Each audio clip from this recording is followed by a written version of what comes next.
Yeah, Matt Sager, episode 4 of the Matt Sager podcast. It's another Minisode this week. I actually very nearly didn't do the show at all. I was kind of on the fence about it and had basically decided that I was going to issue an apology and say, I'm sorry, the Matt Sager podcast is going to be delayed this week, maybe even skipped this week, because as you've probably picked up on by now, please don't isolate this and use it as a drop, I sound like shit. I'm just going to... Let's not beat around the bush here. I'm a voice actor. Prior to that, I was a broadcaster. Those are the only two things I've ever done professionally.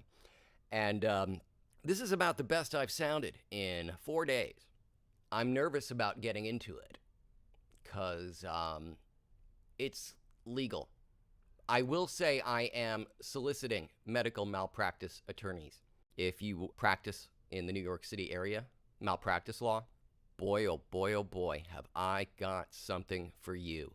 Big white whale did something horrible to the host of this podcast. And you're hearing it. I'm torturing your ears with it right now. So any malpractice lawyers, anyone with specialty in that field should feel very free to contact me as soon as possible and with aplomb and verve and show me what you've got, and let's do some, assuming I survive, business together. 718-354-8190 is my phone number. My email is matt@mattsager.com. matt@mattsager.com. So again, I'm drowning in sweat. I'll post a pic of what I looked like a few days ago when I was much better than this. I couldn't post a pic of what I look like now. I would be deplatformed. It would be disturbing content. It is disturbing. Everything about what's happening is deeply disturbing. But actually, the reason I'm doing this at all is because I was inspired by a link somebody texted me earlier today. Paul Stanley and Kiss on stage doing their god-awful show. Whatever you think of Kiss, whatever you thought of Kiss, how you like them with, without makeup, Eric Carr, whatever, Paul Stanley lost his voice completely. Way worse than me, and I'm at death's door. I've got 104 temperature right now. Paul Stanley sounds worse than me on a good day.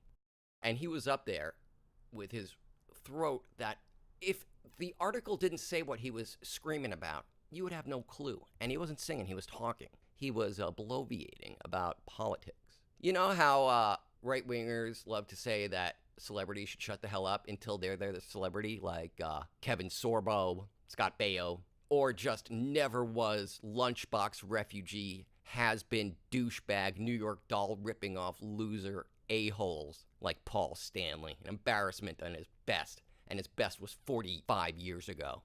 Loser, shithead, douchebag. I hate Paul personally, professionally, and politically now. I've hated Paul forever. I've hated his voice and what he's done to everyone who pays to see him for 3 years. And now I just hate everything about him. He gets up there and apparently somehow has had time to opine on football, NFL. Because, you know, we all want to know what Paul Stanley, 70-year-old guy, dressed up like your grandma, got a lunchbox of him collecting dust, embarrassment. We want to know what he's got to say. And, of course, how the NFL performs is a First Amendment issue that really matters. Which is to say, that's not free speech. That's hate speech to kneel if you're protesting. Free speech is the ability, in Paul Stanley's eyes, to make available online blueprints for a 3D printed gun.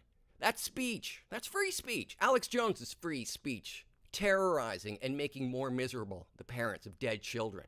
Blaming the worst terrorist attack on U.S. soil's history on the President of the United States. That's free speech. But taking a knee during a football game? Now Paul Stanley has something to say. I don't know what. It's not any more audible or discernible or sensical than his stupid-ass vocals.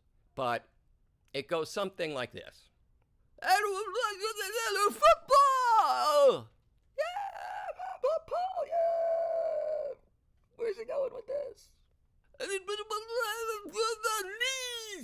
Yeah, Paul.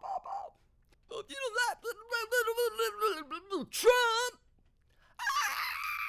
Every dumb a-hole who hasn't left their house except for a Kiss show, screaming their pants. This is their, oh my God, their Q zone is being touched. Their nerves are being poked. Dopamine is firing in their brains like a semi-auto you can print out from a frickin' website. They are high on hate. So, oh, and then they lose their shit. So I thought, if this guy's got nothing to say, and his opinion is idiotic, and his voice is shredded, and yet he can drag himself to a show, and certainly so can I. This guy's career peaked with Phantom of the Park. My career peaked with The Hip Hop Witch, which wasn't until 16, 17 years later, and I appeared in the film with Eminem. You appeared in the film with Gene Simmons. I saw him in a porn. It made me ill. It made me feel worse than I do right now. So again, this is a very abbreviated Minisode. That's really just to show that my work ethic, this malpractice of which I speak, has cost me a great deal of work, among other things. It's hard to think about how much that matters at this time when I honestly don't know that I'll survive the night. But I turned down several paying jobs and several auditions last week because had I shown up. And this is the only time I cancel. I'm not physically capable. Not like, oh, it's going to be torture. But if I showed up, you hear me. You see what's going on. Actually, you don't. The thumbnail paints a sort of picture of it, but I look horrifying and I sound worse. So if I accept the job, I'm lying to and defrauding my clients, and that's the one thing I won't do. I will happily work through the worst of illnesses as long as I can deliver the product that you've ordered. But if I show up and I give you subpar material, I failed you as a voice actor, and you either air it out of pity and have subpar product, which would be terribly embarrassing for us both, or you commit to hiring me, I show up, and I'm unrecordable. You've got to delay the spot. You've got to delay the client. You've got to contact another agent, hold another round of auditions. It's a nightmare. It would be far worse than saying, I'm so sorry, I can't do it. And so, yeah, I had to do that. And I almost did it with this podcast, but I really just came on to say F. Paul Stanley, and lots of love to everyone else. And if this is the last you should hear from me, well, that would be awfully depressing, because I just confessed to being into Hip Hop Witch. But I don't think that's going to be the case. So come back next Monday for a much longer show, an update on everything that went wrong that brought me to this low point, and we'll have lots of fun together. We'll celebrate my return to life. Now I'm going to drink tons of water, go to sleep for maybe 2 days, and see how things shake out. May tomorrow be a blessed one for all of us. May health, prosperity, and whatever your First Amendment views, as long as they're not crazy or violent or have anything to do with KISS, then I embrace them wholeheartedly. And may you exercise all of your constitutional rights with joy and the opposite of whatever it is I've got going on now. Health. Have a great week.